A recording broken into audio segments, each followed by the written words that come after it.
Good morning, everybody. I'm Andrew Martin. For those of you who don't know, I'm a fourth generation dairy farmer from Southwest Pennsylvania. Farm mainly with my dad and my wife. Got two brothers that also help out. One's a full-time police officer. The other one's in law school.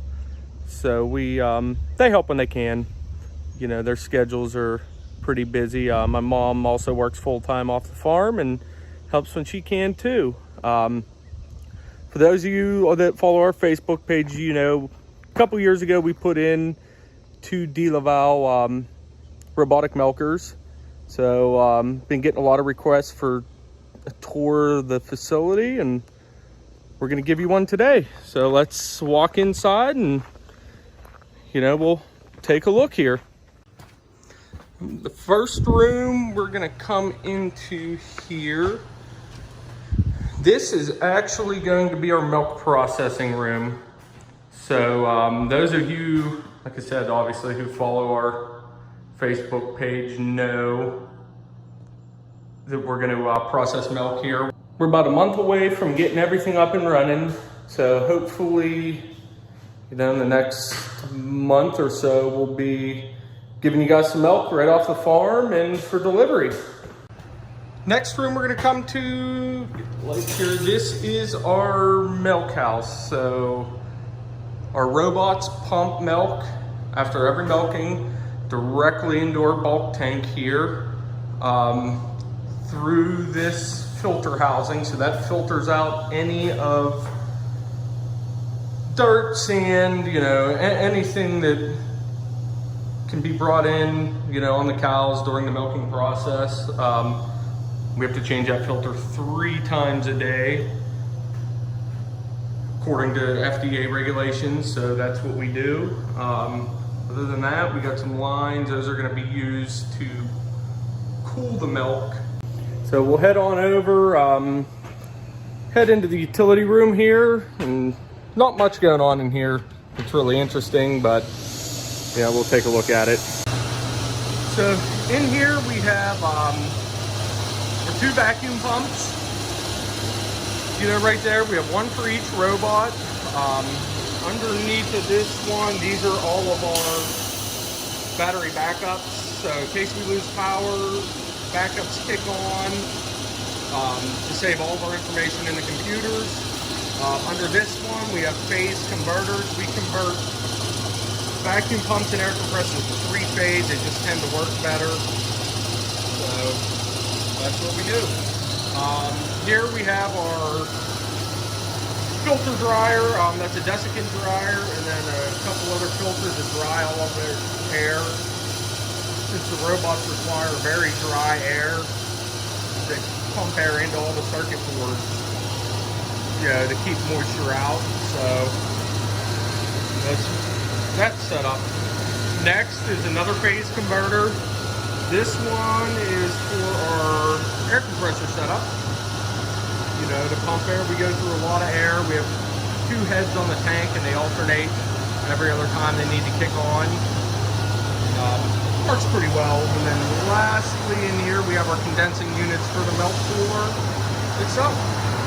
So we'll take a walk outside here and show you the feed bin. It holds, I want to say, about 10 tons. There's a flexible auger that goes right from the bin right up to the robots, right into the robot room. Shut these fans off here for you. Here in the robot room, I'm going to shut these fans down. We put our first one in April of 2018, and then about a year later we added, it was actually about a year ago this month, we added a second one, used one I picked up out in Eastern PA. It's been a pretty good machine as well, and we were able to add some cows. So let's check out these robots. It was installed in April of 2017. We purchased it brand new.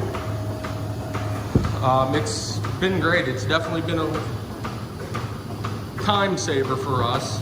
We still spend a lot of time and, you know, Jersey looking at me. They're not used to people being in here. Spend a lot of time in the barn, but we don't physically have to milk the cows, which definitely helps for us. So I'll take you along here. This is robot number 2. Said it was up and running, I believe it might have been August of last year. Been pretty flawless too. It was a 2013 model that we had picked up. It had been sitting for a couple years, and it's been good. It has definitely helped increase productivity. You know, we were able to add 20 cows, which in turn helps pay for everything. This stuff is not cheap. It's very expensive to make milk, but that's what we love to do. Next room is the office. There's our guard dog Dolly. Doesn't do a very good job. Not a very good job at guarding, but in here we mainly have the computer that runs everything, our internet and intranet routers and system controller, cell phone booster. We can't go without cell service or internet. I mean, it's pretty crucial to what we do here. Believe it or not, we actually didn't have internet here until, I want to say it was 2019. So, and those of you know where we're located at, I mean, there's a lot of people, and somehow they bypassed us.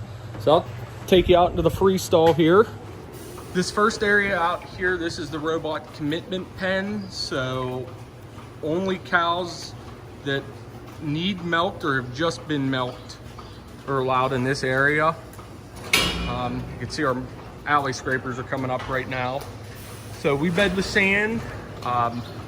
We have 2 alley scrapers. We run them about every 3 hours.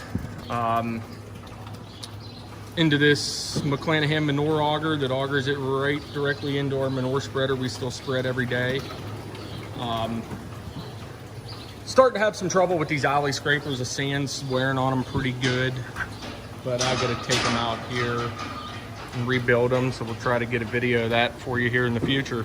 So we'll take you out into the feed alley here. We have a nice clean walkway that goes the whole way around to the barn. That way, any people that want to come here, or even for us, it's nice not to have to go through manure. See if I can get a picture of our auger over here.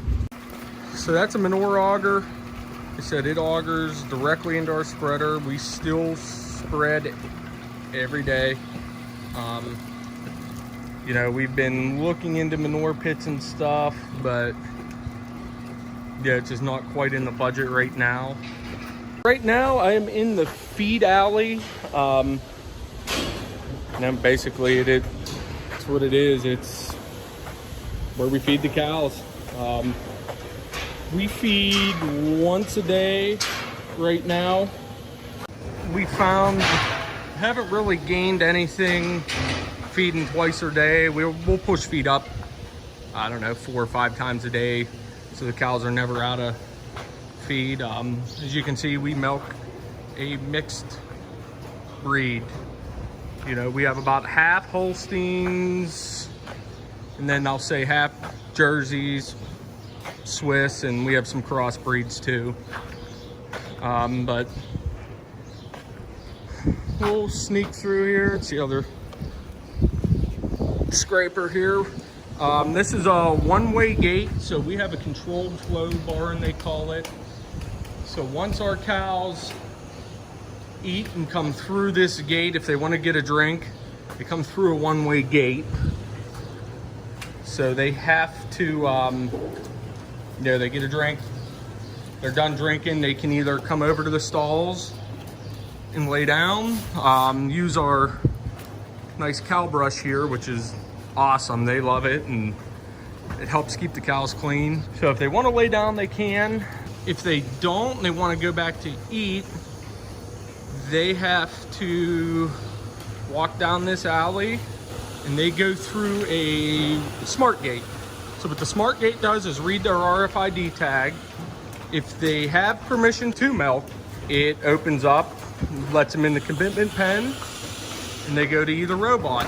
Now we do have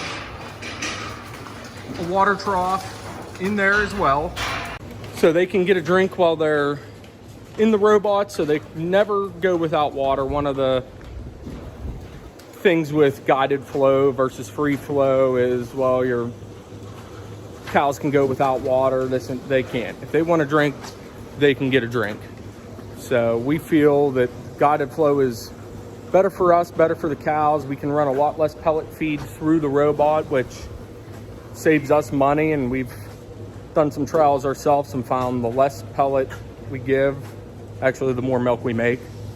For ventilation in this barn, we have 2 big fans, our 18-foot ceiling fans, and then you can see we have open sided walls, or curtain walls, so in the winter the curtains drop.